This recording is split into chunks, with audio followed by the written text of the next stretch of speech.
Folks, hello and welcome to your Week 7 discussion post. Last week we wrapped up this first 6 weeks, which was a good coverage of differential calculus, and we introduced this idea of antiderivatives. And if you think back to the earliest time in our mathematical careers where we started talking about operations, I think probably the first thing we learned was this idea of addition. And then we found that there was a kind of a reverse function of subtraction. So we understood the relationship between addition and subtraction. And then probably the next one was multiplication and division. Those sort of being, I don't want to say backward operations, but opposites of each other, or how we undo one to the other. And so this idea of calculus 1 and 2, where we talk about really in calculus 1 we talk about differential calculus, and then calculus 2 we talk about integral calculus. This idea of derivatives and antiderivatives is really kind of that fundamental discussion. And so what we want to do this week is start investigating that a little bit more, and we can do it, and we're going to do it partially this week through this discussion post, which has a graphical element to it. So what I want to do is I want to look at the first couple pieces of this discussion post, and we'll get going on that. That's really kind of the bulk of this, and then we can come back and pick up parts 3 and 4. The first piece is really just a reminder that here's a link to Desmos, and if you want to take a quick look at that, it'd probably be worth your time as it relates to integrals. And then let's see, in Desmos, we're going to graph the derivative function from our application problem in discussion 6 from last week. Then we're going to graph its antiderivative so that the maximum value of the antiderivative function is twice as great the maximum value of function 2c from discussion 1. And so that's a lot going on here. I've kind of set this up for you. Let me talk through what we've got, and that should get you going here. Remember, remember from my discussion post last week, let me start by going to line 5 here and say this was the base function that I was using, this 5x over 2x to the 4th plus 1 plus 3.3. This was my base function, and then I said if I take the derivative of this function, it's the f of x that you see here, and it's this function in green, which is my derivative. And note, for the purposes of this discussion post, what I'm going to do is I'm going to restrict the domain here to all real numbers greater than or equal to 0. So that's why you're only seeing the graph to the right of the y-axis. Before I go any further, remember from the basic discussion that you've had on antiderivatives so far, if I start with this as kind of a base function and I take the derivative of it and I get this function, then it would be, from a concept terminology standpoint, we would say that the antiderivative of f of x is f1 of x that I show here. So again, one more time, if this is the base function that I'm starting with, and I take the derivative of this function, which would give me f of x, it would be notationally, or it would be conceptually correct to say that the antiderivative of this f of x is f1 of x. So just as a reminder, this relationship between derivatives and antiderivatives from a function standpoint. Let's see, I just put a note in here. Again, just one more time. This is the this is the derivative that's being graphed here in the green, and this is its antiderivative here that's in the blue. And I noticed, because I'm trying to, what I want to do is I want to show, ultimately I want to show this antiderivative with a maximum value of twice what I'm showing here, and we'll show how we're going to get that in just a second. And so that is just a note that I have made here. I have distinguished f of x or the base function and its derivative by this subscript 1. The way that you get that, a subscript in Desmos, is if you hit and hold down your shift key, and at the same time hit the hyphen key, you're able to get a subscript in there. And so again, notice that both are restricted to domain values greater than or equal to 0.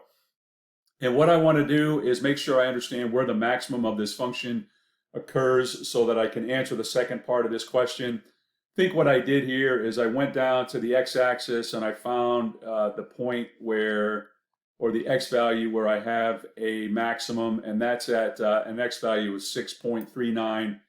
And then you can just do a little curve trace here. So when x is 0.639, the value of the function is 5.696. And so I just labeled that ordered pair and threw this label of max is 5.696 on here, just to kind of keep track of that as I go through and answer the rest of the question. Let's see now more about the antiderivative here.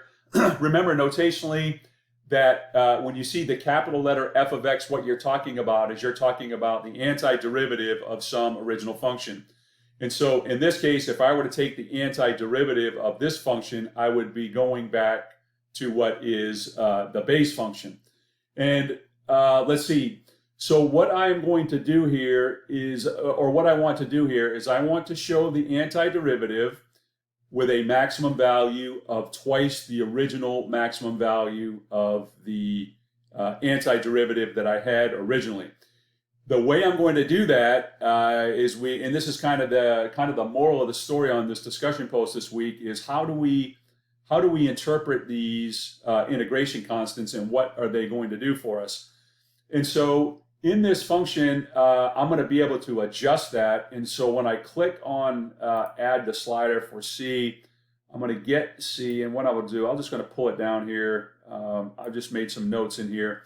Notice that when I did that the original antiderivative function was replicated here in green. And currently it's showing a constant value of 1 as compared to 3.3. So what you're seeing is the function, these are off by probably that exact difference right there that we're showing.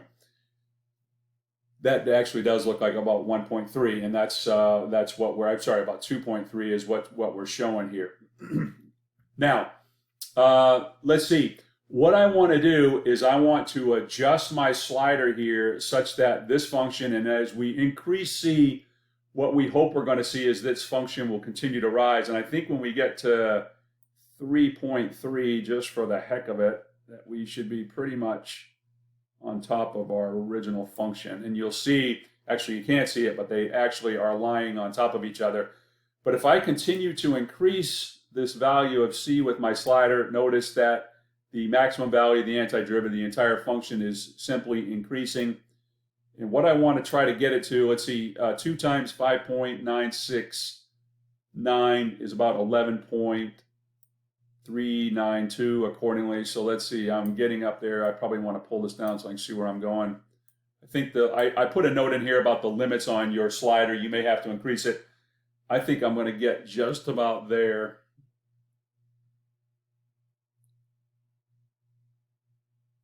Let's see, I'm at about, excuse me, at about 9 right now. Let's see, what's my max?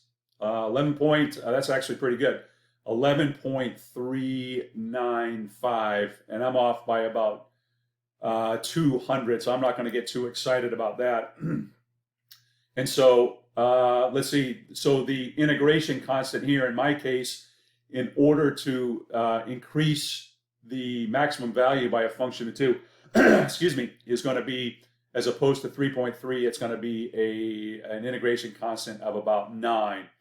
And again, you can, once you start playing around with your slider, obviously you can adjust the limits if you need to do that. But this is how you're going to, let's see, that's how you're going to address these first 2 pieces. You are, excuse me, you are more than welcome to simply use the video and use these same steps as I have shown here to go ahead and play around with your functions. And I think this is a good drill for you anyhow, to go through these steps and see how Desmos would support you in this endeavor. Excuse me.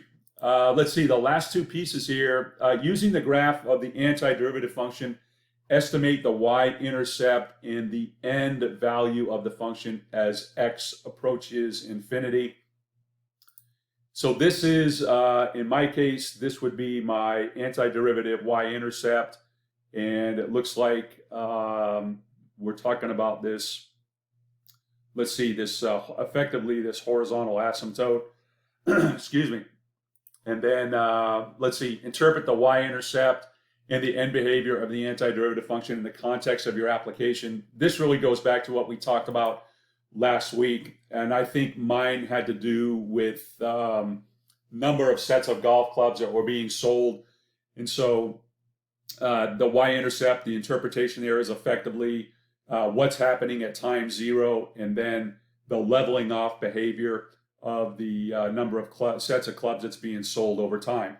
So you'll have a similar story to that as you finish up these first two steps and then wrap up sections 3 and 4. So again, I hope this is helpful. I think the bulk of this week is understanding how to get through these first couple pieces, and I hope what I have done here helps you do that. And again, once you kind of get the grasp of what everything in here is doing for you, I think you'll get a good appreciation for this. And certainly, as we say, I often say the long lost integration constants, which we're all famous for forgetting when we start finding antiderivatives and start doing integration.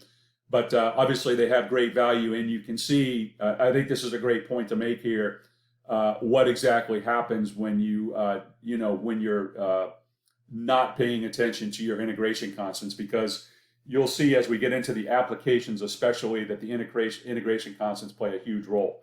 So I hope this is helpful. As always, if there's any questions, please don't be afraid to use a discussion board, and we'll get through any concerns that anybody has. So have a great week and enjoy your first week of integral calculus. Thanks and take care.